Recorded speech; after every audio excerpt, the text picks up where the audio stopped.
You're about to hear what sales training decks usually leave out, the real moments where deals are won or quietly lost. Kevin Lawson, Sean O'Shaughnessey, and guest Steve Landrum trade field stories that expose the sales management basics most reps skip. Territory preparation, disciplined listening, and knowing when to walk away in a negotiation. You'll also learn how to build a secondary sales team of customers and advocates who sell your credibility before you ever speak. If you've ever left a meeting feeling good but moved nothing forward, this episode will tighten your instincts fast. Welcome back to Two Tall Guys Talking Sales. This is Sean O'Shaughnessey. I'm here with one of my best friends for the longest time, Steve Landrum. Steve is actually started as a fractional VP of sales the same time as I did 5+ years ago. He's what we call a buffalo in our world of fractional VPs. So I've known Steve for a long, long time. He's exchanged lots of horror stories and wonder stories. And that's what we're going to talk about today, I think. So we're going to talk about, fun things, bad things, terrible things that happen in sales calls and sales meetings, whatever. I'm looking forward to this episode. So I'm going to turn it over to Kevin. Kevin, you want to start us off with a great meeting or a great conversation? You pick on a tall guy, pick on a bald guy. I fit in all those categories, so I'm going to go first off the diving board here. So I had an awful, very no good, very awful bad sales call. First job out of school, I've got a territory I manage. I've come out of a management leadership training program, and I think, notice I think is an operative mindset here. I think I have got the world by the toe. I am just running around. I've got a territory of some counties, and this is back in North Carolina. And so I start calling on customers. And I think that just because I'm there, and I'm using my air quotes now, sales rep, they're auto-magically my best friend. They want to hang out after work. They want me to come by their office. They want me to know their kid. They want me to know everything and talk about it. So I go in, this is like week 3. I'm just getting to know first and last names of the territory that I've been assigned. This is going to go well. So I walk into a guy's shop, and I'm selling construction supplies at the time. I walk in the guy's shop, and he starts walking me around like, this is how we do business. This is what we do. This is our PO process. This is our shop manager, yada, yada. And I say, so tell me about your family. And I get into the family stuff, and I leave without an order. And I repeat this like 3 times that day.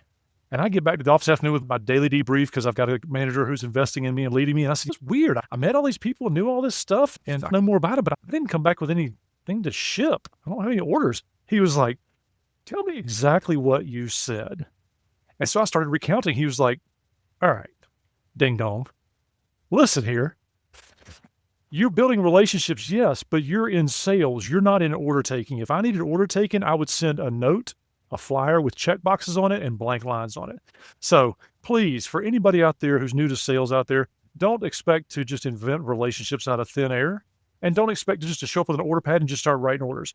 You've got to do some selling. So this is a great way to lean back and think about all the territory planning and account planning you've ever done and do it better. So Steve, right on, man. Yeah, I've got skinned elbows, skinned knees from just retelling that story. Glad to have you here today. It's good to see you from Atlanta. Good to hear from you from Atlanta. We're up here in the snowy Midwest, and you're enjoying something akin to spring weather. 50 degrees I will take it the way the Atlanta winter has been recently, but we'll take that.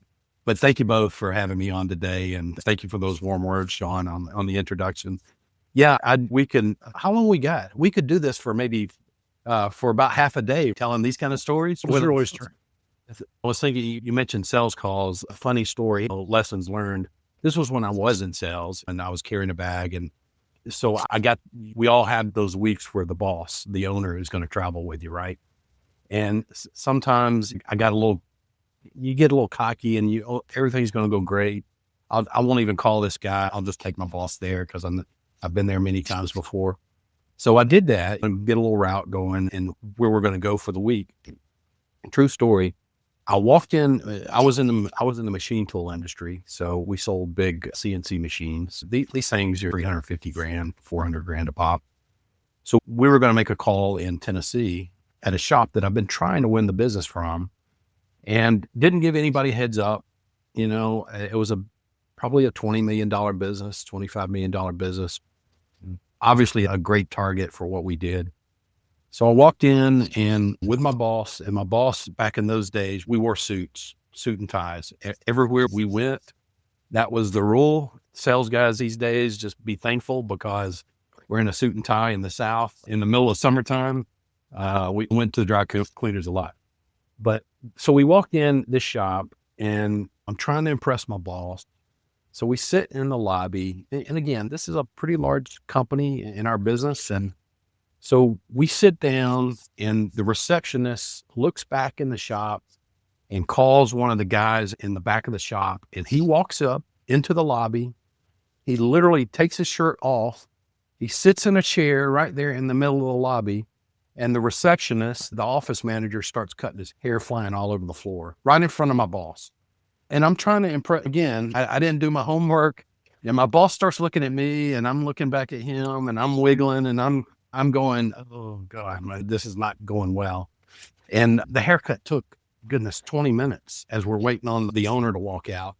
And the owner finally walks out and I said, I think my boss said, that's an interesting approach to keeping your employees happy. And he says, it works. I give them free haircuts. I've never seen that in my whole life. And my boss was a good natured guy. He was a sales guy at heart.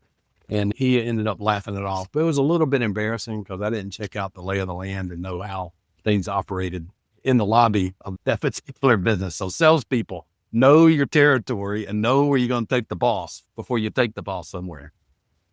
That's awesome. It actually reminds me of the story I was going to tell to start this off. So I'm a young rep right out of school, just got my territory, just moved into the territory.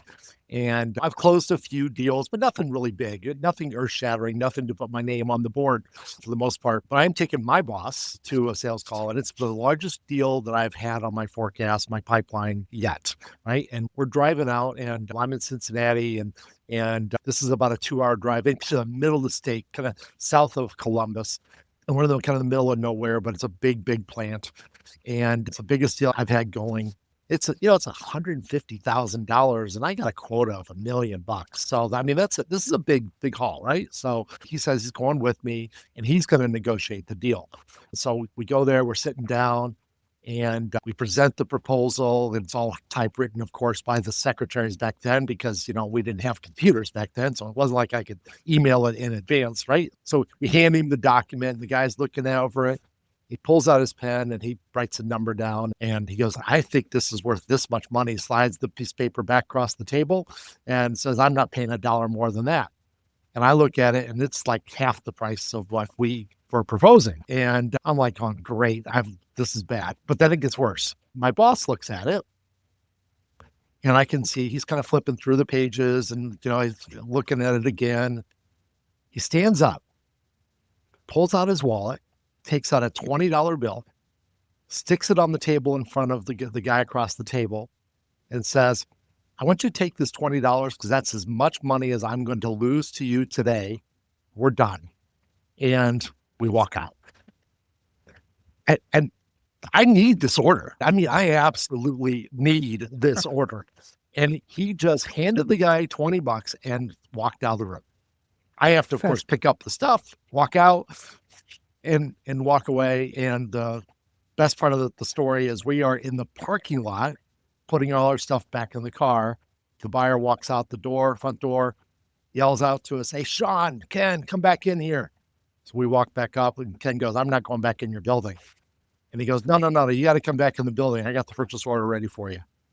We got the order at exactly the price that we offered. So it was a good story, bad story, scared. I mean, for like 20 minutes there, I thought I was going to die. But anyway, we got the order.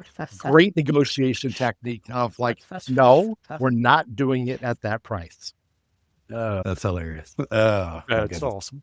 And it really begs the question. We've all been there, done that. We've got some stories. Mine was about not being prepared for the task at hand. Steve, yours was really about how are we going to climb this mountain? What am I going to do with this? What about this? Here's on the floor.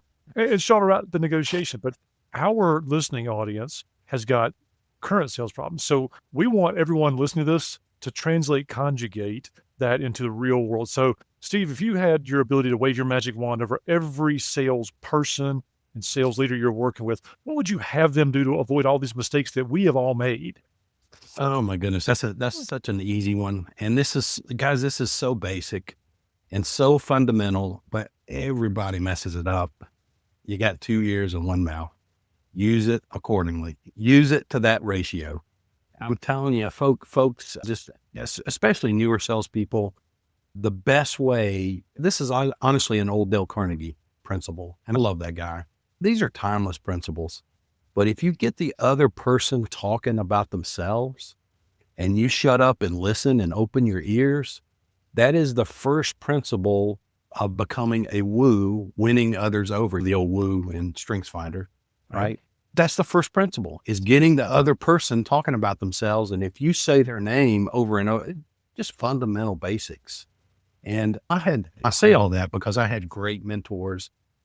The boss that I took into the haircut lobby, he was a great mentor. I absolutely loved that guy. He taught me great business skills. And that was one of the very first lessons that I learned when I carried a bag as a salesperson. It made me super successful. And that's just an old fundamental principle, but it starts there, is opening your ears and listen and getting the other person talk. It's just so fundamental. So timeless. And I'd be interested to know more. And it's amazing. We're already past the 10-minute mark here. It's amazing how time flies. For a modern seller, how would you take all of your wisdom and boil it down to something that's actionable today or tomorrow in their next call? Yeah, I always believe in the principle that too many salespeople want to open, again, their mouth first, right? And tell a potential client how great they are or how many wins they've had or whatever, how great their product is. And I'm just a big believer in creating that secondary sales team. And what I mean by that is either getting other customers that have been successful with you to talk about you to those potential folks, or vendors or referral partners or all that network of professionals that are around you, getting those folks talking about you. Because here's the principle: a customer or a person will believe what somebody else says about you before they hear it from you. That's, again, timeless principle.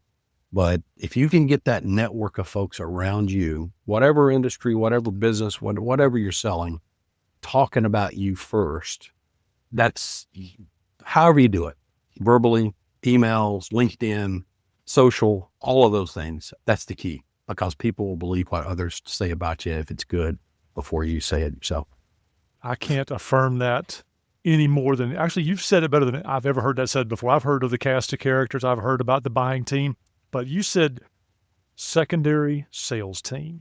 These are all the people that are your coaches, your champions, your advocates, your referrals, secondary sales team. It's like you got a stable full of people who are just shouting your praises. So I think that might end up in our notes, our highlight reel for this episode. And Steve, man, I tell you what, I told you it's going to be fly by fast, but here we are approaching 15 minutes. And there's a lot of wisdom you packed in haircuts and building a secondary sales team all really quick here. So I bet somebody in our listening audience will want to know more about you or want to hear the follow-up to what did you actually do on that call where somebody got a haircut in front of you? How do people get in touch with you, and where can they find you? Appreciate that. You can find me on LinkedIn easily, Steve Landrum. Just look me up there, no problem. My email address is slandrum@salesxcceleration.com. Sean and Kevin will both post that in the notes. And my phone number, glad to give it, 770-313-8282. Happy to serve. Fantastic. Thank you for being here. Thank you for your time and your wisdom. I love being in a room with two buffaloes. It represents a ton of experience, a ton of industry acumen, professional acumen. Thank you for your time there. And if you, as the listening audience out there, want to dig into more issues and opportunities to improve your craft, join Sean and I on the B2B Sales Lab. That's b2b-sales-lab.com, where you can opt into the community where sales professionals and sales leaders get better at their craft. Until then, Steve, thanks for being with us. And to all of you, happy selling. Thanks, guys. What an episode, fast, honest, and packed with the kind of real-world sales clarity you only get from reps who've earned their scars. One thing I took away immediately was the secondary sales team concept. Instead of leading with how great you are, you deliberately recruit customers, referral partners, and advocates to speak on your behalf so your credibility enters the room before your pitch does. That technique is simple. but it's lethal when you apply it consistently, because buyers trust what others say about you more than what you say about yourself. Now, don't miss the significant actionable item from this conversation. On your very next call, run a disciplined 10-minute opening, 2 buyer-centered questions, then shut up long enough to get a real answer, and follow it with a proof prompt that activates introductions. It matters because it fixes the most common leak in sales processes, calls that feel good but don't actually advance the deal. Do it today, not sometime this week, because the calendar fills up and your best intentions get buried under follow-ups, internal noise, and urgency theater. And if you want help sharpening your sales strategies, improving sales management, or simply growing the company, reach out to Sean or Kevin. Their contact information is in the show notes. You can also join the B2B Sales Lab, a community built for salespeople and sales leaders who want real answers, strong resources, and practical help hitting quota.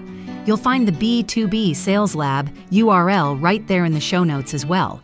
We'll see you on the next episode at our usual Tuesday late afternoon drop.